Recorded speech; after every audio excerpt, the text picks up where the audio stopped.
할렐루야. 각 처소에서 수요 저녁 예배를 드리도록 하겠습니다. 답답하시겠지만 우리가 17일까지 거리두기를 이행을 하고 그 이후에 또 상황에 따라서 함께 모여 예배 드리기를 기대하고 있습니다.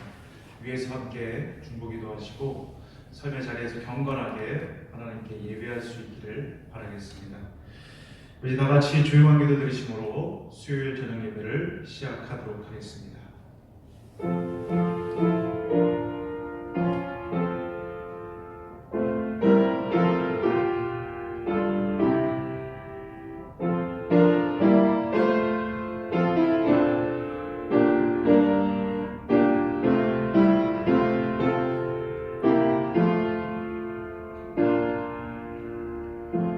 만군의 여호와가 이르노라. 너희 조상들의 날로부터 너희가 나의 규례를 떠나 지키지 아니하였도다. 그런즉 내게로 돌아오라. 그리하면 나도 너희에게로 돌아가리라. 아멘. 우리 다 같이 찬송가 263장 함께 다 같이 찬송하시겠습니다.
이 세상 험하고 나 비록 약하나 늘 기도 힘쓰면 큰 권능 얻겠네. 주의 은혜로 대속 받아서 피와 같이 붉은 죄 눈같이 희겠네. 주님, 그렇습니다.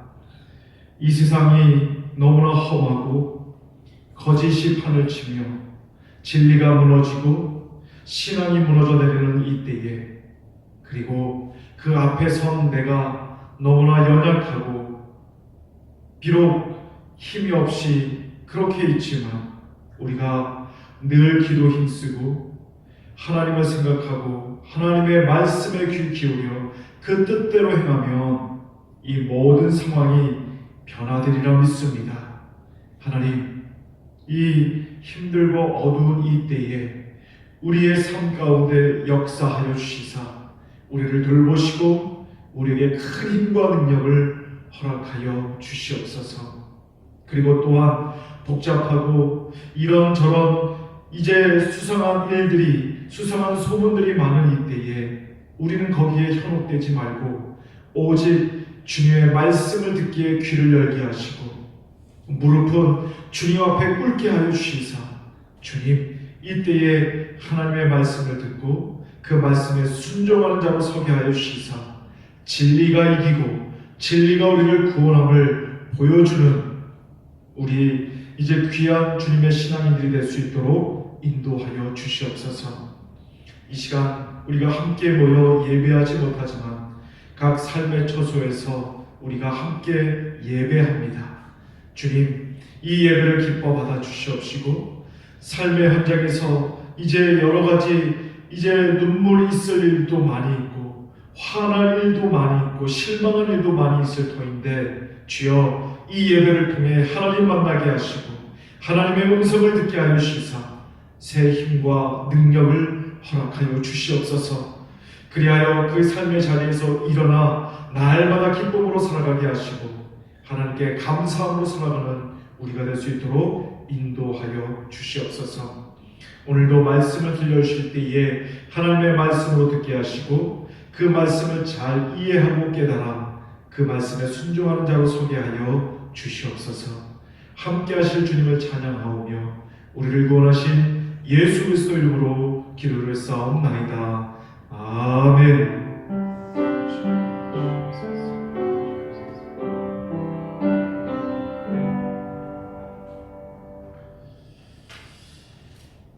오늘 우리들에게 주시는 하나님의 말씀을 다 같이 찾아서 읽도록 하겠습니다.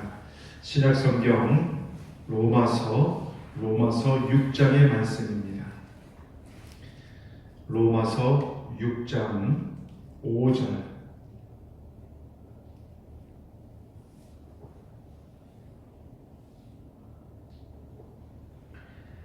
로마서 6장 5절부터 11절까지의 말씀.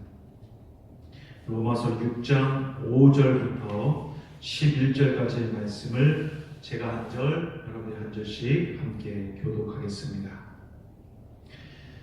만일 우리가 그의 죽으심과 같은 모양으로 연합한 자가 되었으면 또한 그의 부활과 같은 모양으로 연합한 자도 되리라. 우리가 영원히와 우리의 옛 사람이 예수와 함께 십자가에 못 박힌 것은 죄의 몸이 죽어 사시는 우리가 죄에게 종 노릇하지 아니하려 함이니 이는 죽은 자가 죄에서 벗어나 의롭다 하심을 얻었음이라. 만일 우리가 그리스도와 함께 죽었으면 또한 그와 함께 살 줄을 믿노니 이는 그리스도께서 죽은 자 가운데서 살아나셨음에 다시 죽지 아니하시고 사망이 다시 그를 주장하지 못할 줄을 알미로라. 그가 죽으심은 죄에 대하여 단번에 죽으심이요 그가 살아계심은 하나님께 대하여 살아계심이니 11절의 말씀 우리 함께 읽습니다. 시작. 이와 같이 너희도 너희 자신을 죄에 대하여는 죽은 자요 그리스도 예수 안에서 하나님께 대하여는 살아있는 자로 여길지어다. 아멘. 오늘 이 로마서 6장의 본문을 통하여서 죽어야 사는 사람들이란 제목으로 말씀을 함께 나누고자 합니다.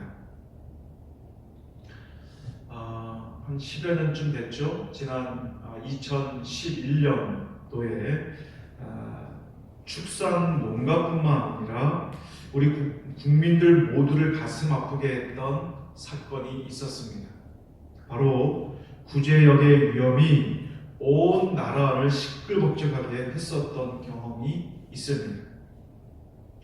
무엇보다 엄청난 피해가 전국적으로 있었고 축산 농가의 터전이 무너지다시피 한 큰 재앙과 같은 것이었습니다. 그때 저는 TV로 방영되는 소와 돼지들의 죽음을 보면서 정작 죽어야 할 것은 무엇인가에 대해서 생각해 보게 되었습니다. 살아있는 소들이 왜 살처분되어 죽어야만 했을까? 그것은 전염병이 확산되는 것을 막기 위해서입니다. 지금 당장은 겉으로 보기에 멀쩡해 보여도 그 멀쩡해 보이는 그것이 어마어마한 죽음을 가져올 수 있기 때문에 가축들을 그대로 죽일 수밖에 없었다는 것이죠. 여러분, 이러한 현상은 비단 동물들에게만 해당되는 것이 아닙니다.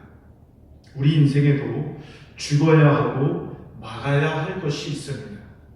어떤 것이 그렇습니까? 그것은 바로 우리 안에 있는 죄라고 하는 것입니다. 내 안에 있는 탐욕이 죽어야 되고 또 거룩하지 못한 세상의 기준이 죽어야 합니다. 2011년 당시 구제역 전염병에는 공장식 축산업이 가축을 건강치 못하게 한 데 근본원이 있다는 진단이 있었습니다.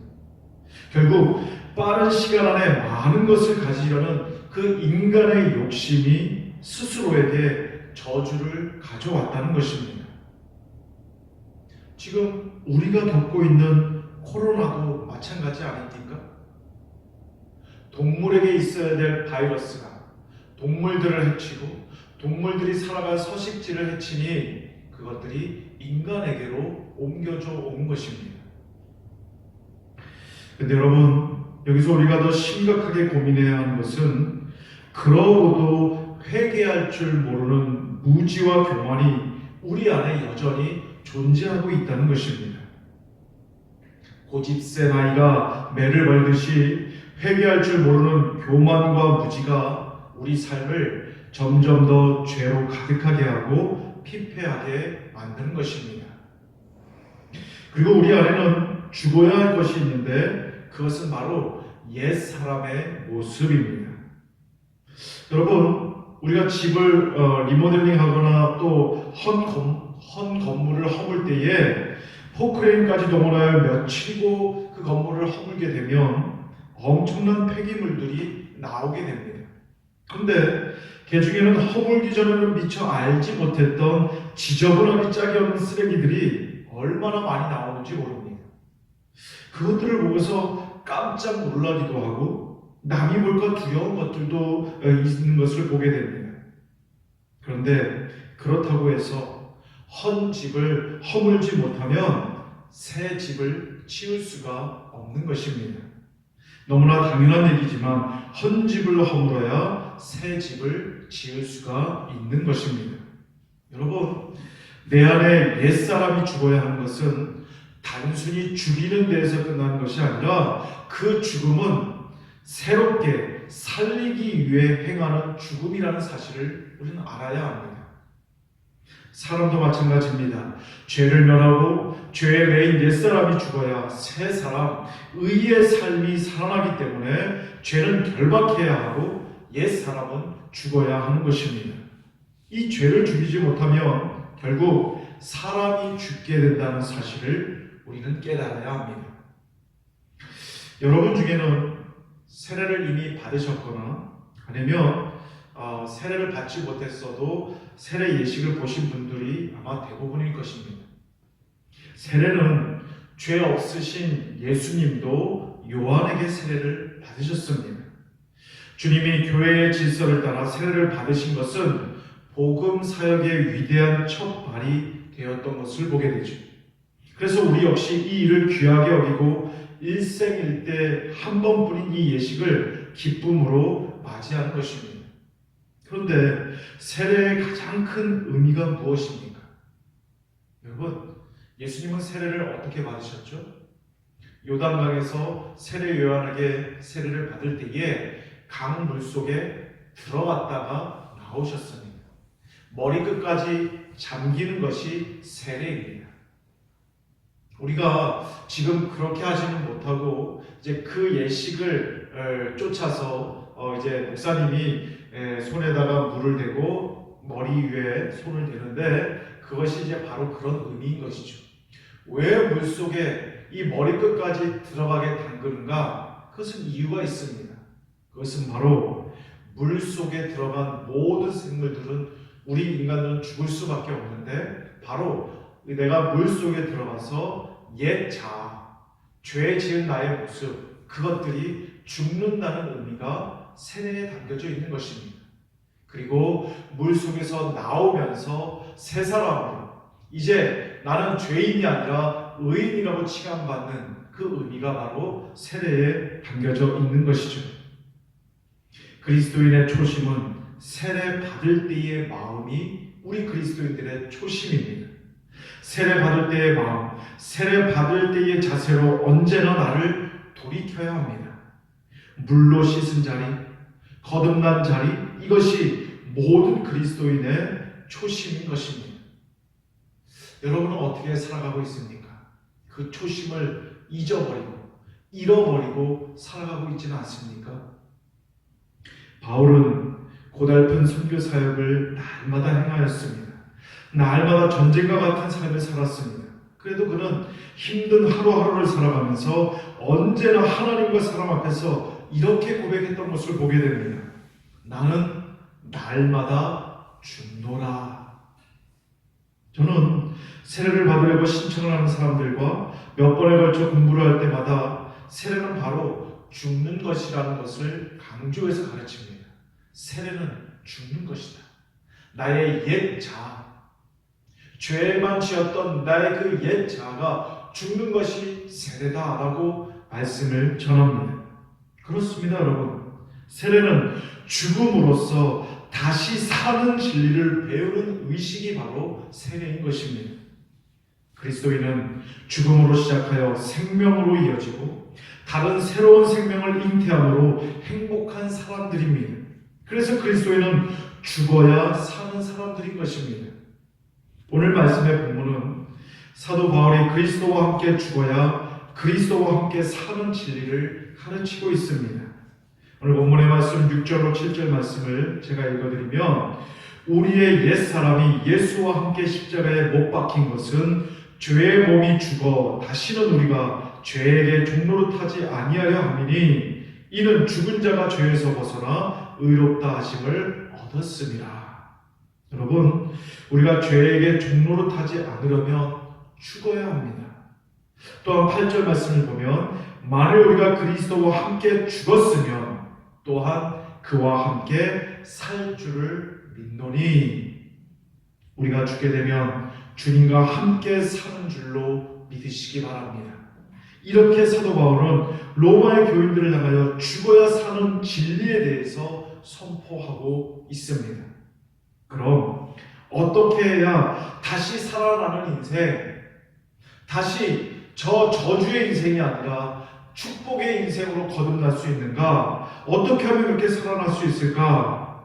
오늘 말씀을 통해서 몇 가지 전하려고 합니다. 첫째는 무엇보다 나의 자아가 죽어야 합니다. 자아가 너무 강하면 교만하고 고집이 세어서 살기가 힘들어질 수밖에 없습니다. 그래서 우리는 기도할 때마다 아직도 내 안에 교만 때문에 힘들고 교만하기 때문에 주의 뜻에 철저히 순종하지 못한다는 것을 깨달아야 합니다. 사실 우리는 주님 앞에서 잘난 것도 또 내세울 것도 없기 때문에 교만할 이유가 전혀 없습니다. 내가 교만하면 성령께서 먼저 나를 통해 일하실 수가 없습니다. 결국 내 손해라는 사실을 알아야 합니다. 겸손이 없이는 주를 기쁘시게 하지 못하는 것이죠. 오늘 여러분은 어떻습니까? 자아가 강하면 내 안에 계신 주님이 힘들게 됩니다. 그러나 내 자아를 겸손하게 내려놓으면 그리스도가 내 안에서 주인 되셔서 능력 있게 활동하시게 되는 줄로 믿습니다. 자아가 강해서 교만과 고집을 내세우면 서로가 힘이 듭니다. 여러분, 집에서 밥을 먹을 때에 반찬도요, 자기 중심적으로 먹으면 가족들 서로가 부딪히게 되어 힘이 듭니다. 제가 입맛이 아이들 입맛이라 가끔 밥을 먹다가 아이들하고 부딪힐 때가 있어요. 맛있는 반찬이 있으면 저도 먹고 싶어서 먼저 젓가락이 오고 아이들도 젓가락이 오죠. 그러면 미묘한 신경전이 있는 것을 보게 됩니다. 그 모습을 보면 제 아내가 말하죠. 아휴, 우리 집엔 아이들만 셋이 있다고. 집을 꾸미거나 옷을 사 입어도 자기 중심적으로 하면 온 가족이 함께 행복해지지 않습니다. 자아가 너무 강하면 인간관계에서 실패하기 쉬운 것입니다. 다른 사람을 자기식으로 만들려고 하면 처음에는 잘 따라오지만 나중에는 오히려 그 사람에게 질리게 됩니다. 아무리 잘해줘도 그 사람이라면 마음이 편하지 않다는 것이죠. 자아가 너무 강하면 결국 자기도 피곤해서 살기가 어려워지게 되는 것입니다. 우리가 알아야 할 것은 대부분의 사람은 타고나기를 강한 자아를 가지고 태어납니다. 그래서 우리들 스스로를 돌아보면 자아가 너무 강해서 문제가 될 때가 많이 있습니다. 자아가 강하니까 남을 잘 용납하지 못하고, 자아가 강하니까 쉽게 상처를 받고, 내 자아가 강하니까 남을 잘 용납하지 못할 뿐만 아니라 스스로 실수를 하고도 용납하지 못하게 되는 것입니다. 매사에 자기 중심적이 되는 것이죠. 모든 그리스도인들이 갈등하는 영적 문제의 많은 부분은 자아가 너무 강해서 생기는 문제입니다. 믿음으로 바르게 살려고 하는데 늘 내 자아가 걸림돌이 되는 것이죠. 그래서 우리는 주님과 함께 나의 이 자아를 십자가에 못 박아야 하는 것입니다. 이 자아를 죽이면 진짜 주님과 함께 가족과 형제, 친구들과 함께 구원의 은혜를 누리며 행복하게 살 수 있다는 진리를 우리는 알아야 합니다. 두 번째는 정욕, 즉 나의 욕심이 죽어야 살 수가 있습니다. 욕심은 우리를 평안하지 못하게 합니다. 우리는 내 안에 욕심을 가지고 있을 때 불안함을 느끼는 것입니다. 무언가 너무 잘하려고 하면 실수하기 쉬운 것이고, 무엇을 가지고 싶고 또 소유하고 싶을 때 우리는 굉장히 스트레스를 받고 힘이 듭니다. 욕심 때문에 많은 사람들이 이를 그르치게 되어 존경받는 어른, 신임받는 사람이 되지 못하고, 그 사람들이 나중에 그 욕심으로 인하여 변질된 모습으로 변화되는 것을 보게 됩니다. 그래서 여러분, 우리는 나의 욕심을 내려놓아야 합니다. 물질 욕심, 명예 욕심, 사람에 대한 욕심까지 비워야 살 수가 있다는 사실입니다. 그래서 야고보서 1장 15절에 욕심이 잉태한즉 죄를 낳고 죄가 장성한즉 사망을 낳는다고 말씀하고 있습니다. 죄와 사망으로 가는 지름길, 그것이 욕심이라는 사실을 알아야 합니다. 여러분, 사람이 욕망이 없을 수는 없습니다. 먹고 싶은 욕망이 있고, 얻고 싶은 욕망, 인정받고 싶은 욕망이 누구나 있죠. 그러나 그 욕망을 통제하지 못하고 그냥 두면 욕심이 되는데, 이때 판단력이 흐려지고 함부로 말하거나 행동하게 되어서 결국 큰 비극을 불러일으키게 되는 것이죠. 욕심 때문에 뇌물을 받고, 욕심 때문에 노름을 하고, 정욕 때문에 불륜을 저지르고, 그 욕심 때문에 자기를 정당화하고, 욕심과 정욕 때문에 거짓말을 일삼고, 욕심 때문에 부정선거를 하며, 욕심 때문에 애매히 남을 헐뜯는 것입니다. 그래서 이제 우리 안에 있는 모든 욕심과 정욕을 성령의 능력으로 제어하여서 날마다 기쁨으로 살아가는 자로 설 수 있기를 간절히 바라겠습니다. 욕심과 정욕을 주님께 매이게 하여서 그것을 다스릴 수 있기를 간절히 축원드리겠습니다. 세 번째는 죄의 유혹에 굴복하는 세속주의와 육에 속한 불신앙적 생활 습관을 죽여야 살 수가 있습니다. 여러분, 인격은 습관의 다발이다라는 말이 있습니다. 인격은 습관의 다발이다. 그 사람이 어떤 습관을 가졌느냐가 그 사람의 인격을 정하게 된다는 것입니다. 여러분, 습관은 행동이 반복될 때에 형성되는 것이 습관입니다. 같은 행동을 계속하면 그 행동을 할 때 편해지고 그것이 습관이 되는 것이죠. 여러분, 행동은 어디서부터 나오는가? 생각에서부터 나오는 것입니다. 그러니 세속주의적인 생활, 불신앙적인 습관을 벗어버리려면 먼저 내 생각을 바르게 하고 행동을 잘못되지 않도록 바로 잡아야 합니다. 이 모든 과정에 하나님을 의지하고 성령 안에서 행하면 든든히 서게 되는 역사가 나의 삶을 통해 드러나게 될 수 있는 것입니다. 주일날 예배에 자주 빠지는 사람들이 있습니다. 예배 안 드리는 불신앙적 생활 습관이 예배를 드리지 않는 생활이 되게 하는 것입니다. 여러분, 솔직히 말해서 예배 안 드리는 사람은 곧 하나님 믿지 않는 사람과 다르지 않습니다. 이것을 그대로 두면 처음에는 예배를 안 드리지만 차츰 교회 자체에 적응하지 못하게 되고 나중에는 교인들을 서먹서먹하게 생각하다가 결국 하나님까지 버리게 되는 것입니다. 세속주의와 불신앙적 생활 습관이 그 사람의 생활과 영혼을 다 죽이는 것입니다. 따라서 자기의 잘못된 습관과 행동 방식을 죽여야 합니다. 지금 코로나로 인해서 우리가 대면 예배, 함께 모여서 예배드리지 못하지만 여러분, 삶의 자리에서 꼭 예배드릴 수 있기를 간절히 바라겠습니다. 그것을 여러분 게을리하거나 그것이 예배 같지 않다고 생각해서 하지 않으면 안 됩니다. 시간을 지켜서 예배하시고 기도하시고 말씀 보고 찬양하는 그런 삶을 살아야 할 줄로 믿습니다. 한 기자가 유명한 부흥 설교가였던 무디에게 물었습니다. 어떤 사람이 당신에게 가장 큰 장애가 되는 사람입니까?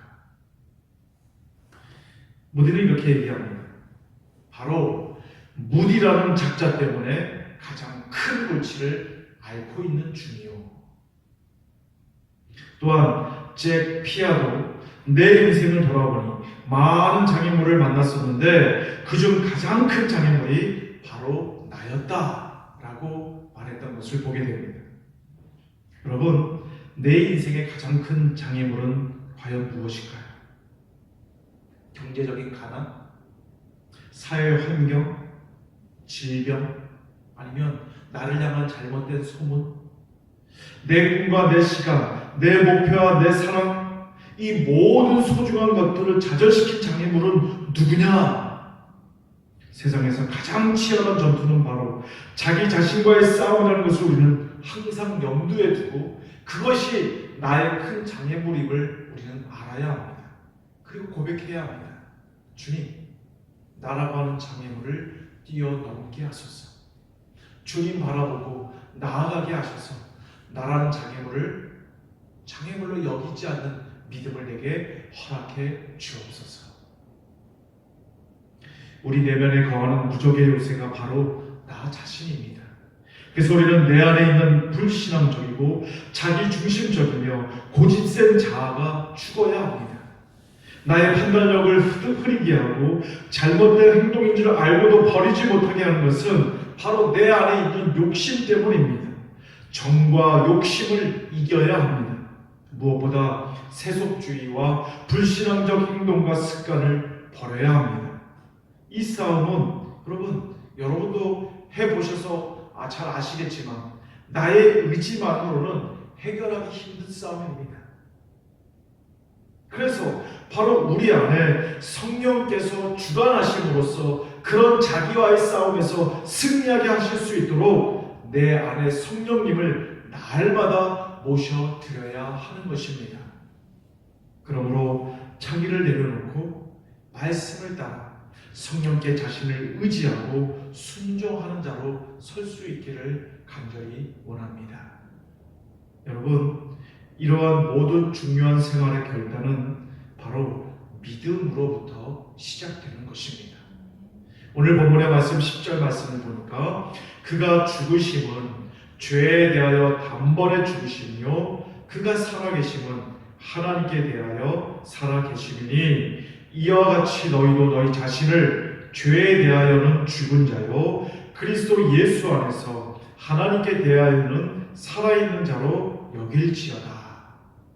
저와 여러분을 구원하시기 위하여 예수님이 이 땅에 오셨고 그 예수님의 십자가의 보혈로 인하여 저와 여러분은 영생의 길에 들어설 수 있게 되었습니다.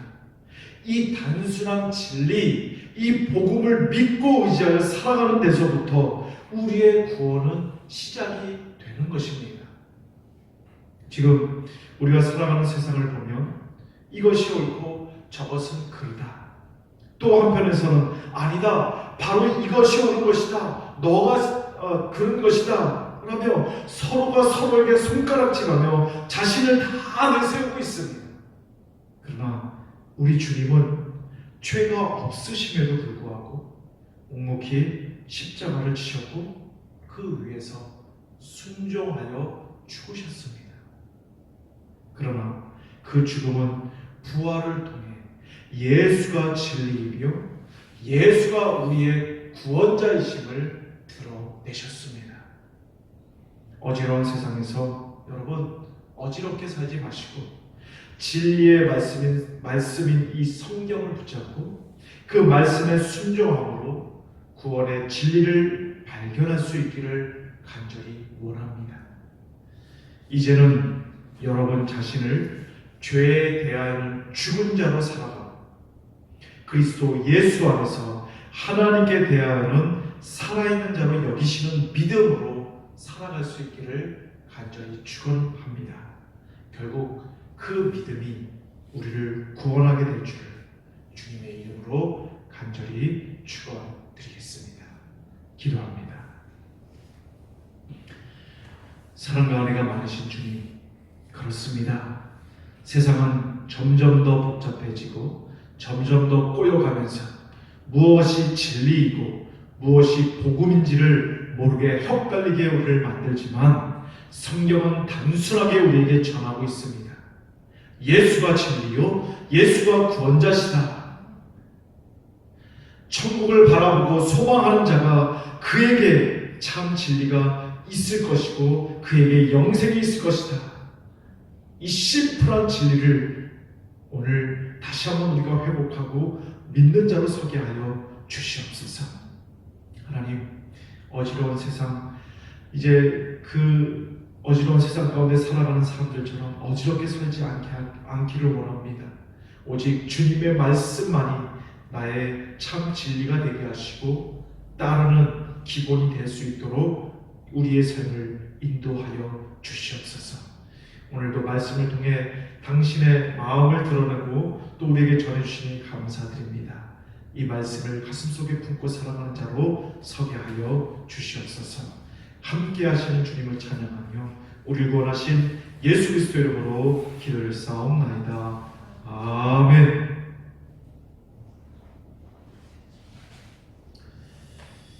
교회 소식 알려드리겠습니다.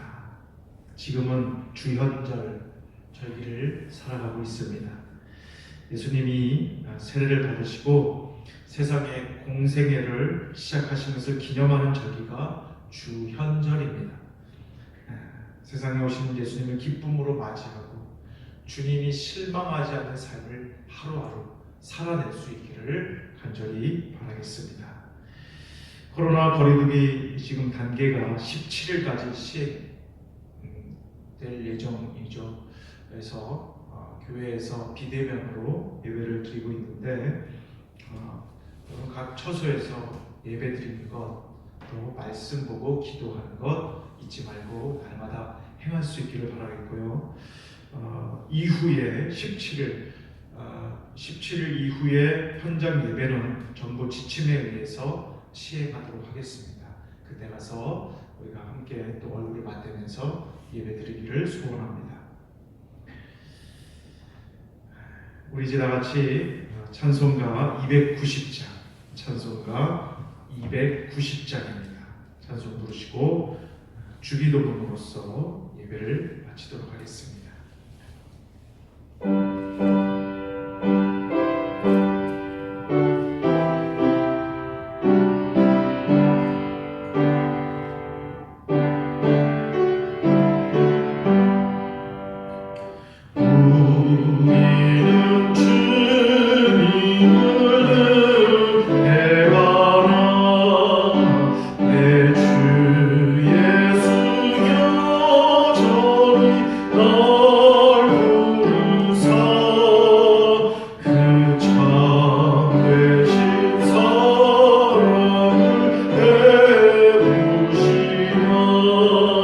내 형제여 주님을 도따르라. 주를 위해 비네 주를 위해 비네 주를 위해 비네 항상 비시네 주께서 풍성한 은혜를 내려 내 영혼이 나의 복받으니 주 예수를 너희가 구주로 섬겨 도따르며 풍성한 복받으네 주를 위해 비네 주를 위해 비네 주를 위해 비네 항상 비시네 무거운 짐 지고 애다는 인생 주 예수께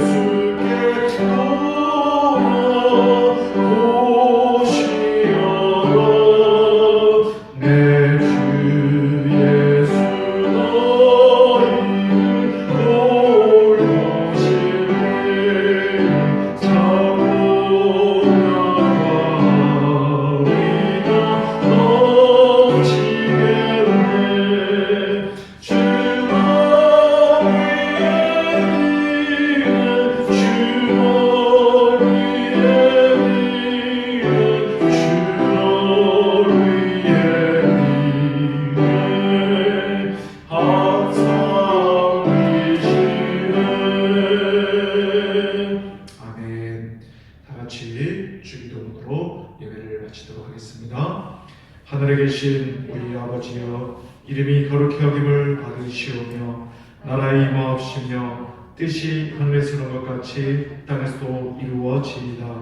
오늘날 우리에게 일용할 양식을 주옵시고 우리가 우리에게 죄 지은 자를 사하여 준 것 같이 우리 죄를 사하여 주옵시고 우리를 시험에 들게 하지 마옵시고 다만 악에서 구하옵소서.